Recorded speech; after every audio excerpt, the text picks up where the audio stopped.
안녕하십니까. 아미타 부처님 극락세계를 발언하면서 연불 수행하는 광우 스님의 연불 시간입니다. 교재를 한번 펼쳐보겠습니다. 108페이지 임종시에 정념을 유지하라. 임종이라는 것은 목숨이 다할 때에 정념, 바른 생각을 유지하라. 여기서 말하는 정념, 바른 생각은 이제 연불을 뜻하는 거겠죠. 여기서 말하는 정념은, 바른 생각은 연불을 뜻한다. 그러니까 임종시에 정념을 유지하라. 목숨이 다할 때, 목숨이 끝날 때에 그때 바른 마음으로 연불을 유지해라. 이렇게 이해하면 되겠습니다. 이 두 가지 방법의 쉽고 어려움은 하늘과 땅만큼 차이가 크다. 이 두 가지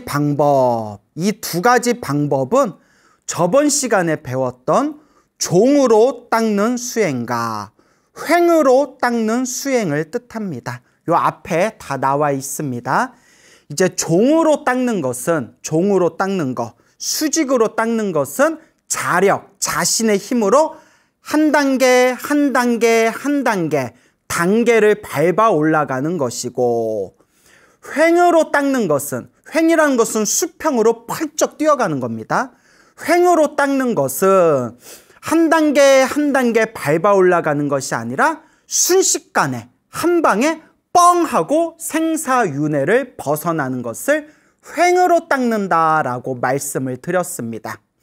그래서 종으로 닦는 방법과 횡으로 닦는 방법, 두 가지 방법이 있는데, 한 단계 수직으로 밟아 올라가는 종으로 닦는 방법은 어렵고 어려운 방법이며, 나무 아미탑을 아미타 부처님의 연불에 의지해서 아미타 부처님의 원력의 가피에 힘입어 횡으로 한 번에 생사윤회를 벗어나는 횡으로 닦는 방법은 아주 쉬운 길이다.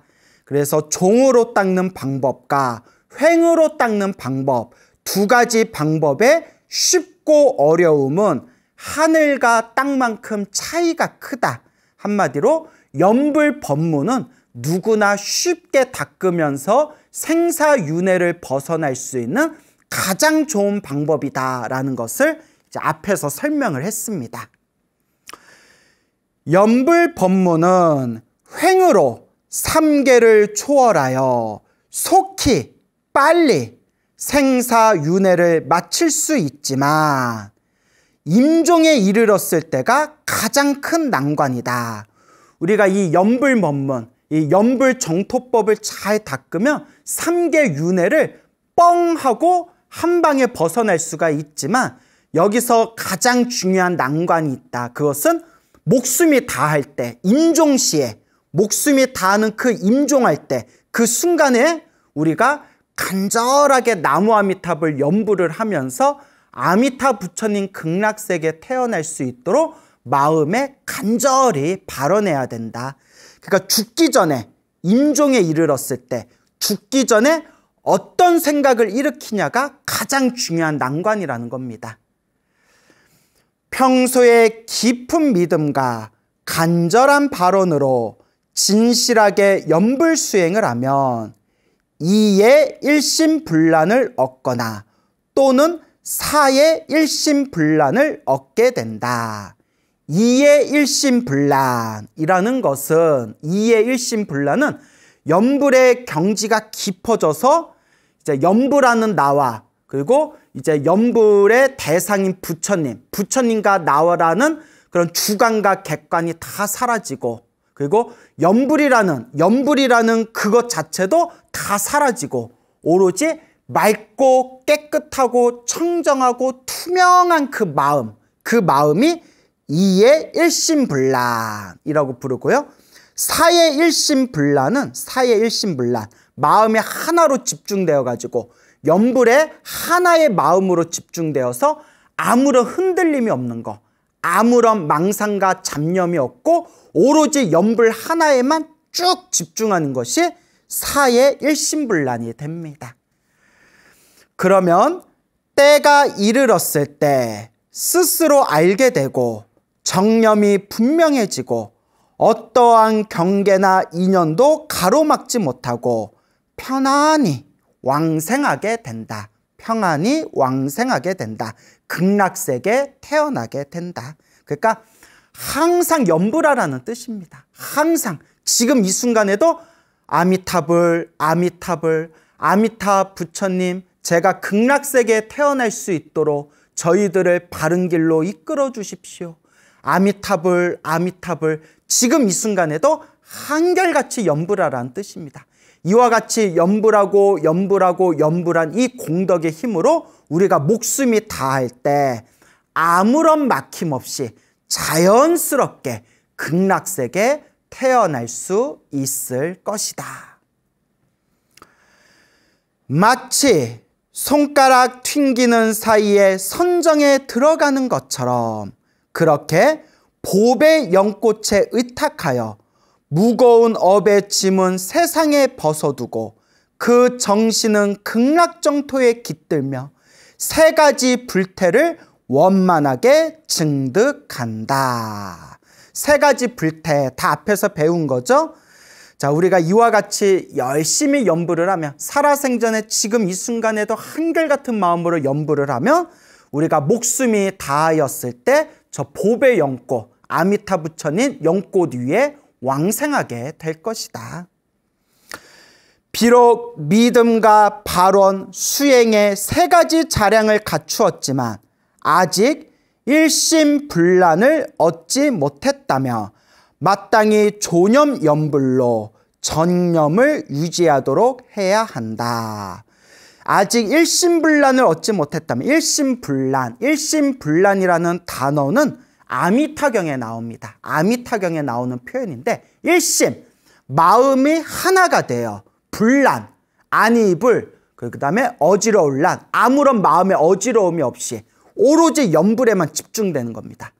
마음이 하나로 통일되어 아무런 어지러움이 없이 아무런 망상이 없이 오로지 연불에만 집중되어지는 것. 그래서 이와 같은 일심불란을 얻게 되면 누구나 다 극락세계 100% 왕생할 수가 있다. 하지만 우리는 번뇌와 망상이 너무 많지 않습니까? 그래서 혹 이 일심불란을 얻지 못했다면 마땅히 조념연불이라도 해야 된다. 조념연불은 이제 조자가 도울 조자입니다. 연불하는 것을 옆에서 도와주는 걸 조념연불이라고 합니다. 옆에서 도와준다는 뜻이 뭐냐? 이제 내가 병이 들어서 혹은 이제 목숨이 다할 때가 되어서 누워 있을 때 옆에서 내 귀에다가 계속 연불을 들려주는 겁니다. 딴 생각 일어나지 않게 오로지 나무아미타불, 나무아미타불, 아미타불, 아미타불, 연불을 놓치지 마시고 우리가 연불하는 소리를 귀로 들으면서 마음을 하나로 모으세요라고 옆에서 연불을 도와주는 것을 조념연불이라고 합니다. 그래서 예전에는 이렇게 병자가 누워 있을 때 스님이라든가 혹은 집안 식구들이 옆에서 이렇게 연불을 해주면서 귀에다가 연불 소리를 들려주면서 마음이 흐트러지지 않고 오로지 이 연불에 집중하여 다음 생에 극락세계에 태어나도록 옆에서 도와주었다. 그 연불을 도와주는 것을 조념연불이라고 합니다. 근데 지금은 이 조념연불하기가 너무나 쉽습니다. 왜냐하면 누가 옆에서 안 불러줘도 돼요. 연불을 안 해줘도 됩니다. 무엇을 틀어놓으면 되죠? 카세트 테이프 틀어놓으면 되죠. 요새는 여러분 휴대폰 다 있지 않습니까? 휴대폰에서 인터넷으로 들어가가지고 나무아미타불 연불 소리 틀어놓고 그 귀로 듣고 있으면 그게 조념연불이 됩니다. 그렇기 때문에 이제 병자가 누워 있을 때 혹은 목숨이 다할 때 마음에 흐트러짐이 없도록 옆에서 연불 소리를 들려주는 거, 그게 조념연불이라고 하고 아주 중요한 것입니다. 임종에 다다랐을 때 갖가지 복잡한 일과 얽힌 인연이 연불 수행자의 마음을 어지럽힐 수 있다. 그러면 정념을 유지하지 못하게 되어 정토왕생이 어렵게 된다. 그러니까 죽기 전에 그 순간에도 나무아미타불 연불에 집중해야 되거든요. 그래서 우리 무량수경에 보면 죽기 직전에 나무아미타불 10번만 불러도 그 사람이 극락세계에 태어난다라는 구절이 있지 않습니까? 그런데 그 죽기 직전에 나무아미타불 연불 10번 하기가 힘든 거예요. 그 죽음이 코앞에 다다랐을 때 온갖 마음에 그 묵혀두었던 5만 가지 생각과 망상들이 한꺼번에 다 일어나서 내 바른 마음을 흔들어 버릴 수가 있다.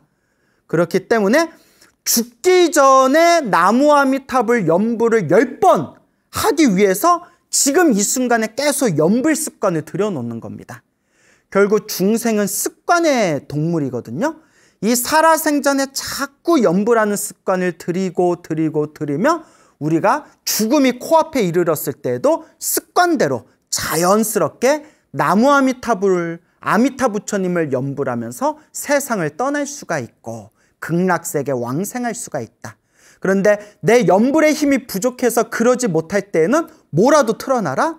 옆에서 사람들이 나무아미타불 연불을 귀에다 들려주거나 혹은 목숨이 다하는 그 사람 옆에다가 그 연불 소리를 틀어놓고 나무아미타불 연불 소리를 틀어놓고 그 소리를 귀에 이렇게 듣고 있으면 연불에 마음이 집중되어 가지고 우리가 마음으로 연불하면서 세상을 떠날 수가 있다. 자, 그걸 이제 이야기하고 있는 겁니다. 그러면 정념을 유지하지 못하게 되어 정토왕생이 어렵게 된다. 이때는 수행을 함께 해온 도방가, 가족들이 이러한 이치를 분명히 알고 그를 도와주는 조념 연불을 해주어야 한다. 옆에서 나무아미타불 연불을 해준다거나 혹은 이렇게 연불 소리를 틀어놓고 우리 누워있는 병자나 목숨이 닿는 그 분이 그 연불 소리에 집중할 수 있도록 옆에서 자꾸 연불 소리를 들려줘야 된다. 이거 아주 중요한 겁니다, 여러분. 그러므로 제가 수행자로서 집에서 수행하는 제가 수행자로서 정토왕생의 뜻을 두고 일생 동안 연불에 정진하였다면 미리 집안의 여러 가지 일은 세세한 것까지 안배하여 분명하게 맡겨두는 것이 좋다. 그러면 임종에 다다랐을 때 번잡한 일들이 장애가 되지 않을 것이다.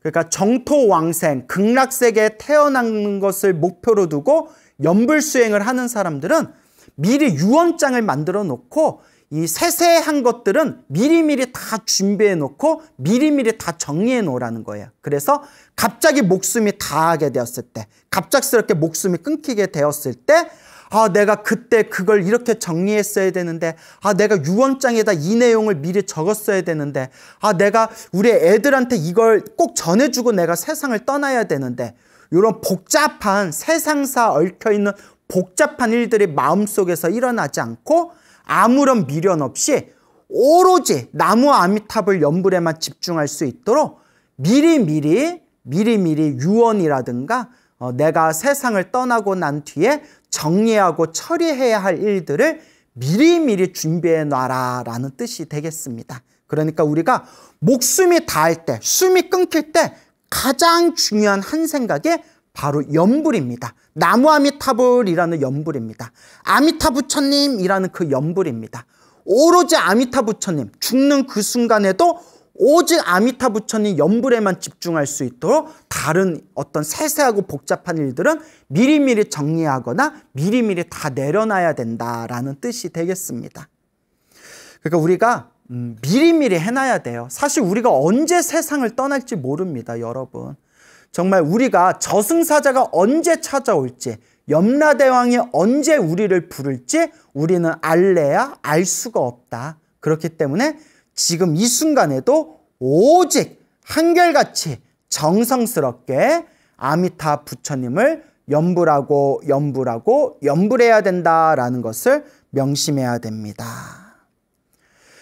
이와 함께 가족들에는 집안일이나 기타 여러 가지 일로 마음을 흐트리지 말고 다 같이 존염연부를 해줄 것을 간곡히 부탁하는 것이 좋다. 더불어 임종자리에서 가족들이 슬픔을 못 이겨 울음을 터뜨리며 연불수행자의 마음을 어지럽히지 않도록 한다. 우리나라는 유교 문화가 강하지 않습니까? 유교 문화에서는 부모님이 돌아가시면 그 슬퍼하는 모습이 예라고 합니다. 슬퍼하는 모습이 예법이기 때문에 큰 소리로 아이고 아이고 곡을 하면서 울어야 그게 효도하는 모습이라고 생각하는 그런 유교 문화가 있습니다. 그래서 가끔 드라마나 영화 같은 거 보면 그 장례식장에 사람들 있을 때 아이고 아이고 막 우는 척 하다가 우는 척이 아니라 막 울다가 밥때가 되면 이렇게 밥 먹은 뒤에 막 밥 먹고 커피 한 잔 마시고 막 이렇게 이야기 좀 한 뒤에 야야야 이제 사람 올 때 됐다. 야 가자. 자 이제 이탕 떼야지. 그리고 또 사람들 올 때쯤에 또 아이고 아이고 또 이렇게 울지 않습니까? 그러면 이제 애가 이해가 안 돼서 엄마 왜 이렇게까지 해야 돼? 하니까 아 원래 이렇게 하는 게 원래 예법이야. 뭐 이런 내용이 뭐 영화나 드라마 같은 데 보면 이런 비슷한 내용들이 나오거든요. 그러니까 어른이 돌아가시면 억지로라도 눈물을 막 흘리고 곡소리를 크게 내고 자손들이 막 찢어지게 슬퍼하는 모습을 보여야 아 효자답다. 효자의 예법이다. 이런 유교 문화가 있는데 불교적으로 보면 이건 아주 나쁜 문화라고 합니다. 아주 안 좋은 거라고 합니다. 만약에 자손들이 막 슬퍼하는 막 울부짖으면서 슬퍼하는 모습을 보이게 되면 이제 임종에 이르러서 돌아가시는 분이 그 가족과의 애착 때문에 울음소리를 듣고 마음이 막 흔들려서 순간 정념, 바른 생각을 딱 놓아버릴 수가 있고 놓칠 수가 있고 또 숨이 끊겨가지고 영가의 상태로 있을 때 장례식 중에 자손들이 막 울부짖으면서 막 슬퍼하는 모습을 보면 이 영가가 가족들에 대한 애착이 생기면서 마음이 흔들려가지고 바른 생각을 놓쳐버려서 오히려 올바르게 천도될 수가 없다라는 내용을 불교 공부를 하다 보면 그런 내용들이 나옵니다. 그러니까 우리는 막 어른이 돌아가시고 부모님이 돌아가시면 막 울고 슬퍼해야 그게 올바른 도리다라고 알고 있지 않습니까? 여러분 똑바로 알아두셔야 됩니다. 불교는 그거는 잘못된 문화. 오히려 영가가 좋은 곳으로 바른 길로 천도하는데 오히려 나쁜 영향을 끼친다고 합니다. 그럼 어떻게 해야 될까요? 차라리 울부짖고 억지로 우는 시간에 연부를 한번 더 해줘라. 마음을 고요히 편안히 내려놓고 오로지 이제 막 목숨이 끊기려는 임종 직전에 있는 분 앞에서 혹은 이미 장례식 중에 이제 죽어서 영가로 계시는 그 영가가 올바른 길로 가기를 바라는 마음에서 차라리 간절하고 정성스럽게 마음을 고요히 편안히 연부를 해드리는 게 더 중요하다라는 것을 꼭 명심하시기 바랍니다. 그래서 옛날 큰 스님들 법문에 보더라도 우리가 그 영가천도할 때 막 울고 우는 소리 내는 거는 아주 안 좋다라는 내용이 큰 스님들 법문에 봐도 그런 내용들이 곧잘 나옵니다. 그러니까 여러분들 이제 확실히 아셨으니까 장례식장에서 막 울지 마시고 막 울 시간에 차라리 무엇을 해줘라? 나무아미타불 혹은 지장보살 간절하게 그 영가를 위해서 차라리 연부를 한번 더 해줘라.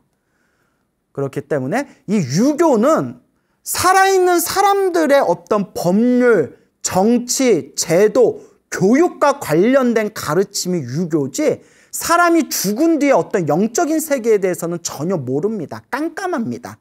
그렇지만 부처님께서는 완벽하게 모든 생과 삶과 죽음의 이치를 부처님은 완벽하게 꿰뚫어 보셨기 때문에 우리 부처님의 가르침에서는 돌아가신 분을 위해서 막 울고 막 울부짖는 것은 오히려 영가들에게 나쁜 영향을 끼친다라는 것을 우리 부처님이 다 꿰뚫어 보신 겁니다.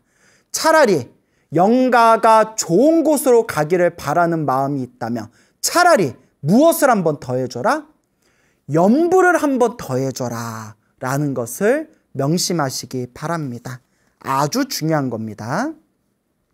그러니까 돌아가시면 울지 마시고요. 울지 마시고 이렇게 연부를 해주세요. 연부를. 뭐 너무 슬퍼서 눈물이 이렇게 주르륵 이렇게 눈물이 뚝뚝 나는 것까지는 어쩔 수 없지만 막 억지로 막 소리 내면서 곡하거나 그거는 영가들한테 절대 좋은 그런 에너지를 줄 수가 없답니다. 차라리 묵묵하게 그렇게 그 영가를 위해서 정성스럽게 연부를 한번 더 해주시기 바랍니다. 임종 자리에서는 일념이라도 어긋나면, 한 생각이라도 어긋나면 정토에 왕생하기 어렵다. 이것은 중요한 문제이므로 절대 소홀해서는 안 된다. 가족들은 반드시 잘 알고 있어야 한다. 떠나려는 이가 정념, 바른 생각을 유지하고 있어야 마침내 도를 이룰 수 있고 또한 이것을 돕는 것이 진정한 효도이며 사랑임을 분명히 알아야 한다. 극락정토의 왕생을 구하면서 일생 동안 정진하는 연불수행자의 공덕은 바로 임종의 순간에 있다는 것을 알아야 한다. 바야흐로 임종에 다다랐을 때 성인과 범부로 나뉜다. 임종에 다다랐을 때 숨이 끊기는 그 순간에 우리가 나무아미탑을 연부를 하게 되면 극락세계에 태어나서 성인이 될 수가 있고 그때 잡된 생각과 망상에 휩쓸려 버려서 다음 세상 다시 윤회 세상에 떨어져 버리면 범부가 되는 겁니다. 그러니까 요 임종 이 순간에 내가 연부를 하냐 연부를 하지 못하냐가 바로 성인과 범부로 나누어지게 되는 큰 갈림길이 된다. 이때 만가지 인연을 놓아버려서 모든 인연을 다 놓아버리고 추호라도 조금이라도 마음에 걸리지 않도록 해야 한다. 그러면 어떻게 해야 되냐? 일심으로 마음을 하나로 모아서 일심으로 연불해야 된다는 거예요. 연불, 오직 연불해야 된다. 일심으로 아미타 부처님의 명호를 염하여 부처님의 영접을 받아서 상품연대, 그래서 앞에서 다 설명드렸죠? 내가 평상시에 얼만큼 연불수행을 열심히 했냐에 따라서 상품, 중품, 하품으로 이렇게 이제 극락세계에 태어나게 되는데 가장 좋은 연꽃봉우리에 태어나는 게 상품연대라고 부릅니다. 가장 좋은 자리에 태어나게 된다. 상품연대에 왕생하기를 구해야 한다. 정념이 분명하며 응당 왕생하게 된다. 팔을 한번 굽혔다 펴는 것처럼 빠르고 쉽게 순식간에 오탁 세계를 떠나 오탁, 이 혼탁한 세계를 오탁이라고 합니다. 그래서 겁탁, 견탁, 번뇌탁, 중생탁, 명탁 해가지고 아주 혼탁한 시대를 오탁 악세라고 하거든요. 근데 우리가 열심히 연불수행을 하고 숨이 끊기는 그 순간에도 오직 연불하게 되면 오탁세계를 떠나 극락세계 연꽃 연못에 도달하게 된다. 극락세계 태어나게 된다라는 뜻이 되겠습니다. 자, 111페이지. 개, 정, 해, 사막을 모두 갖춘 연불. 개는 계율을 뜻하고요. 정은 선정을 뜻합니다.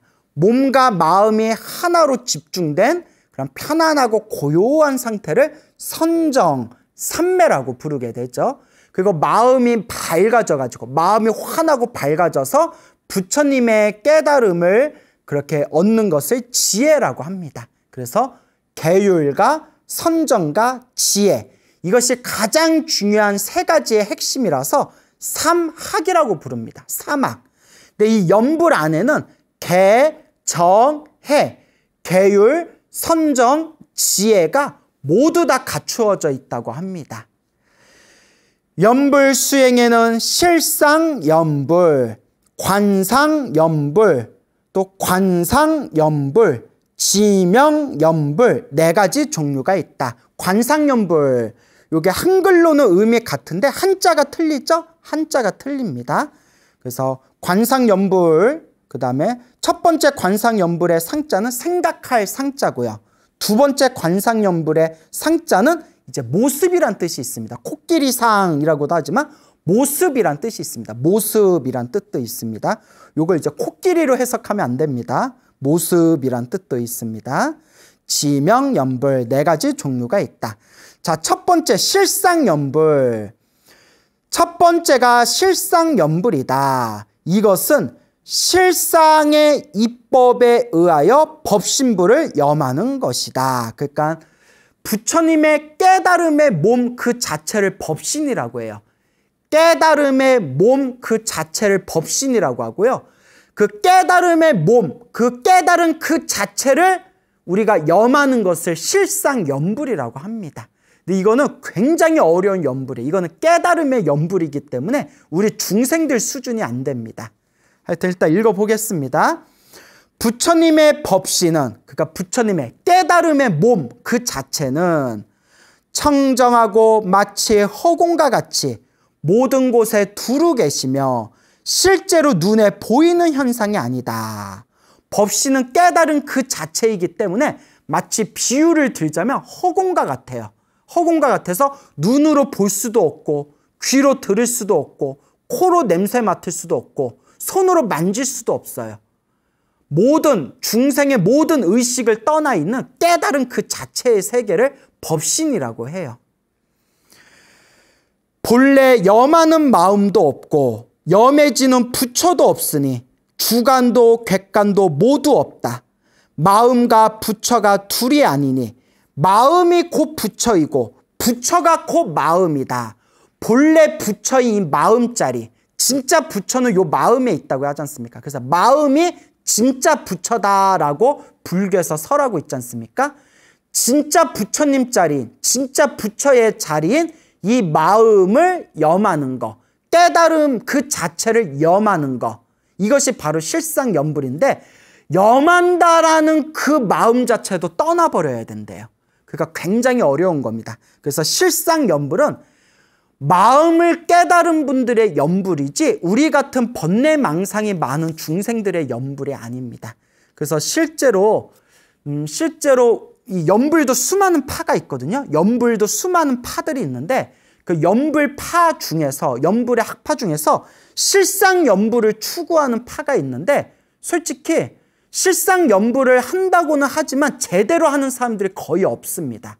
왜냐? 실상연불은 깨달은 자들이 굴리는 연불, 깨달음의 연불이기 때문에, 깨달음의 자리이기 때문에 우리 같은 일반 중생들은 이게 실상연불이 무슨 말인지도 사실 이해가 되지 않습니다. 다만 깨달은 그 자체를 꿰뚫는 연불, 그냥 그 정도로 이해하시면 되겠습니다. 만약 실상의 부처님을 염한다면 염함이 없이 염하는 것이며 염하여도 염함이 없으며 일심불란하여 다면이, 다면이라는 것은 맑고 깨끗하고 자연이라는 뜻입니다. 맑고 깨끗하고 자연이 상주한다. 항상 머무른다. 이와 같이 이법에 따라, 그러니까 진리의 법에 따라 연불하는 것이 실상연불이다. 주갱 연지대사가 말하길 명나라 시대 4대 고승 중에 이제 한 분이 바로 이제 연지 화상이십니다. 자, 주갱 연지대사가 말하기를 연불이 공하여 참된 연불이 되어 무생에 들어가면 연불은 즉 연심이 되며 저곳의 왕생함이 이곳을 떠나지 않으며 마음과 부처와 중생이 하나가 되어 흐르며 어느 쪽 언덕에도 머물지 않는다. 그가 실상연불을 이렇게 표현하신 겁니다. 연불이 공하여 참된 연불이 되고 무생에 들어가며 연불은 즉 연심이 되며 저곳의 왕생함이 이곳을 떠나지 않으며, 이곳을 떠나서 저곳에 왕생한다. 이곳이다 저곳이다라는 분별심 자체가 사라진 겁니다. 마음과 부처와 중생이 하나가 되어 흐르며 어느 쪽 언덕에도 머물지 않는다. 생사윤회라는 언덕에도 머물지 않고 열반이다, 극락이다, 깨달음의 세계다라는 언덕에도 머물지 않는다. 그러니까 완전한 깨달음의 자리에서 표현한 거예요. 그래서 이거는 깨달은 자, 완전히 마음을 깨달은 자의 연불, 실상연불이다. 또한 옛 성현이 이르기를 한구절 아미타 연불 50년에 분명하게 땅을 파고 푸른 하늘을 정벌했네. 이제 참된 소식 얻으니 좋기도 하구나. 깊은 밤 종소리가 객선에 이르렀네. 라고 하였다. 요 개송은 평생 연불수행 하신 분이 마음의 깨달음을 얻어서 그 마음의 깨달음을 얻은 실상 연불 자리에서 표현하신 개송이에요. 그래서 요거는 이제 개인이 체험한 내면의 깨달음을 표현한 시이기 때문에 이제 한 구절 한 구절 해석하지 않겠습니다. 그냥 이런 멋들어진 시가 있구나 이렇게 그냥 넘어가시면 되겠습니다. 이것은 모두 이 법에 의지하는 진리의 법에 의지하는 연불 수행을 밝힌 것이다. 실상 연불, 깨달은 자들의 연불. 113페이지 관상연불. 관상연불은 두 번째로 관상연불로 불설, 관무량수불경에 자세히 설명하고 있다. 그래서 그냥 관무량수경이라고도 부릅니다. 관무량수경. 마가다국의 왕비 위제의 부인이 오역죄를 저지를 아들을 낳았는데, 오역죄는 불교에서 가장 나쁜 죄업 5가지를 오역죄라고 합니다. 그래서 아버지를 죽이는 거, 어머니를 죽이는 거, 거룩한 성자인 아라한을 죽이는 거, 그리고 부처님 몸에 피를 내게 하는 거. 부처님은 아무도 죽일 수가 없거든요. 다만 부처님을 죽이려고 하다가 부처님 몸에 피를 내게 하는 거. 그 다음에 5번째가 스님들의 수행의 모임, 화합된 수행의 모임이 승가를 파괴하는 거. 스님들의 그런 공부하는 모임을 파괴하는 거. 그것이 바로 오역죄가 되겠습니다. 오역죄를 저지를 아들을 낳았는데 이름이 아사세라고 하였다. 그는 제바달다의 가르침을 따라 아버지의 왕위를 빼앗고 7겹으로 둘러싼 어두운 감옥에 부친인 빈비사라 왕을 유폐하였다. 그리고 대신들이 왕을 만나지 못하게 막아서 왕을 굶겨 죽이려 했다. 아버지를 굶겨 죽이려고 하는 거예요. 오역죄죠. 아버지를 죽이는 거, 오역죄. 위제의 부인이 우유와 꿀과 포도즙을 몸에 지니고 면회를 가서 왕이 먹게 하였다. 21일이 지나 아사세 왕이 감옥을 지키는 신하에게 늙은 왕은 아직 살아있는가? 라고 물었다. 늙은 왕, 이제 아버지를 뜻하는 거죠. 야, 우리 아버지 감옥에 들어간 지 21일 동안 아무것도 먹을 걸 주지 않았는데 아직도 살아있냐?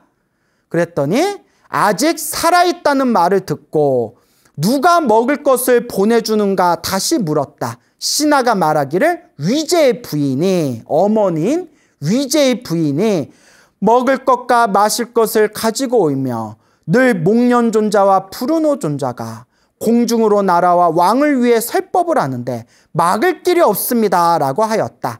이 말을 듣고 화가 난 아사세 왕은 칼을 들고 가서 어머니 위제의 부인, 어머니 위제희를 죽이려 했다. 이쯤 되면 미친놈이죠. 완전 아주 미친놈입니다. 어떻게 아버지 어머니를 죽일 생각을 이렇게 해요. 아주 미친놈인데 이게 이제 부처님 생애에 보면 나와요. 전생에 지독한 악연으로 만난 사이입니다. 그래서 빈비사라 왕이 전생에 저지른 살생의 업보로, 그 업보로 아들로 태어난 게 바로 아사세고, 아사세가 전생에 빈비사라 왕이 지었던 살생의 업보에 그 지독한 악연의 원한으로 이번 생에 아버지를 굶겨 죽이게 되었다. 이제 이런 게 부처님 생애를 보면 나옵니다. 이 말을 듣고 화가 난 아사세 왕은 칼을 들고 가서 어머니를 죽이려 했다.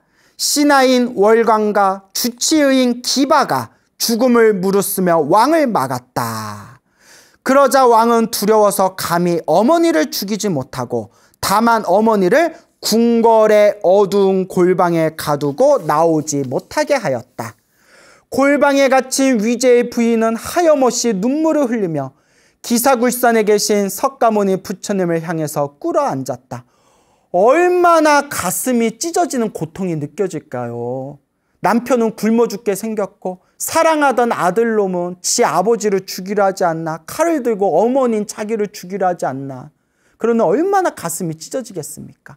하염없이 눈물을 흘리면서 무릎을 꿇고 부처님이 계신 곳을 향해서 간절하게 부처님을 향해서 기도를 올렸다. 간절한 마음으로 예를 올리며 부처님의 설법을 듣게 해달라고 간청했다. 그러자 부처님은 즉시 허공 가운데 몸을 드러내셨다. 부인은 애통해하며 간절한 마음으로 부처님께 예배하고 발언하였다. 내 생에는, 다음 생에는 탁하고 악한 사바 세계에 태어나지 않고 청정한 맑고 깨끗한 부처님 세계에 나기를 원하였다. 부처님께서는 즉시 위신력으로, 위대한 신통력으로 시방의 청정한 불국토를 두루 나타내 보이시며 부인에게 선택하도록 하셨다. 위제의 부인은 청정하고 장엄한 서방 극락세계, 부처님께서 수많은 불국토를 보여주시면서 뭐 동쪽의 불국토, 남쪽의 불국토, 서쪽의 불국토, 북쪽의 불국토, 수많은 불국토를 보여주시면서 어느 불국토에 태어나고 싶은지 선택해라. 그때 위제의 부인이 아미타 부처님이 계시는 극락세계, 서방 정토 극락세계를 선택하게 됩니다.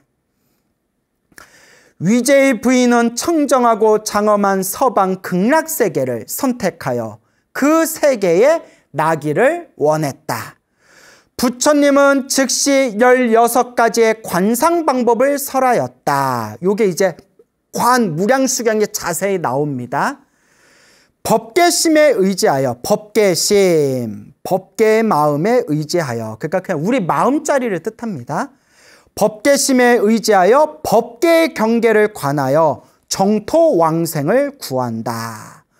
관하는 방법이 미묘하므로 수행하기가 쉽지 않다. 그러나 들끓는 번뇌의 마음을 잘 다스려서 마음이 한 곳에 머물도록 하는 방법이다. 마음을 하나로 집중해서 이미지 트레이닝 하는 거예요. 그 부처님의 불국토, 서방 극락세계를 마음으로 이미지 트레이닝 하면서 집중하는 겁니다. 자, 그래서 그 대표적인 방법이 먼저 서쪽으로 지는 해를 관하며 일념에 들어 극락세계를 생각하는 것이다. 이렇게 해가 서쪽으로 지지 않습니까? 해가 서쪽으로 지는 그 빨간 해, 그 석양을 바라보면서 서방 극락세계에 태어나기를 원하는 것. 두 번째로 고요한 물을 관하며 일념에 들어 서방 극락세계를 생각하고, 세 번째로 보배로 된 땅을 관하고, 네 번째로 보배로 꾸민 나무를 관하고, 다섯 번째로 보배로 만든 연못을, 여섯 번째로 보배로 세운 누각을, 일곱 번째로 7가지 보배로 만든 극락의 연꽃을 관하고, 여덟 번째로 아미타 부처님과 좌우 보처, 왼쪽 오른쪽에 계시는 관세음보살과 대세지보살을 관하여 일념에 들어 그 세계를 생각한다. 아홉 번째로 아미타 부처님의 형상과 공덕상을 관하고, 열 번째로 관세음보살의 형상과 공덕상을, 11번째로 대세지보살의 형상과 공덕상을 관한다. 12번째로 수행자 자신이 극락정토의 연꽃 가운데 왕생한 것을 관하고, 13번째로 보배 연못의 키가 16척인 아미타 부처님께서 서 계신 모습을 관한다.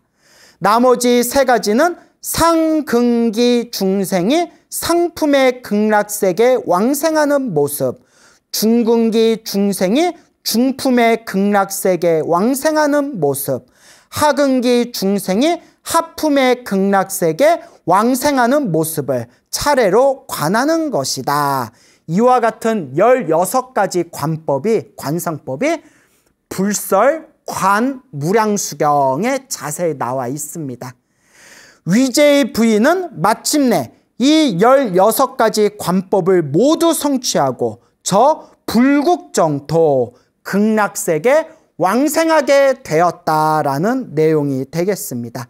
이것이 관무량수경에 나오는 이미지 트레이닝, 마음으로 강하게, 마음으로 강력하게 극락세계의 모습을 강하게 상상하면서 그 극락세계에 태어날 수 있도록 내 마음에다 상상의 힘으로 극락세계 사진에 딱 찍는 거예요.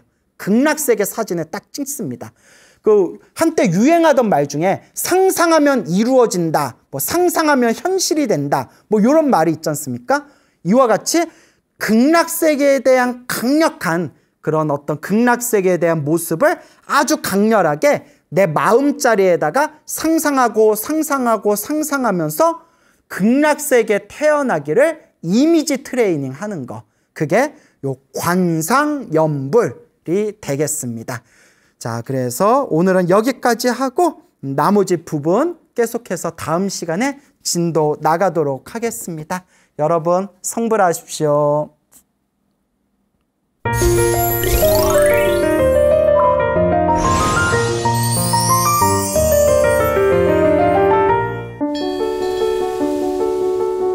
사찰로 들어서면 마음이 포근해집니다. 힘들었던 기억은 내려놓고 나를 찾는 시간을 가져봅니다. 나를 위한 행복여행 템플스테이로 당신을 초대합니다. ARS에 동참해주신 분들 중 추첨을 통해 설악산 닥터왕 인터내셔널에서 해양심층수 TNTN 정혈차를 선물로 드립니다.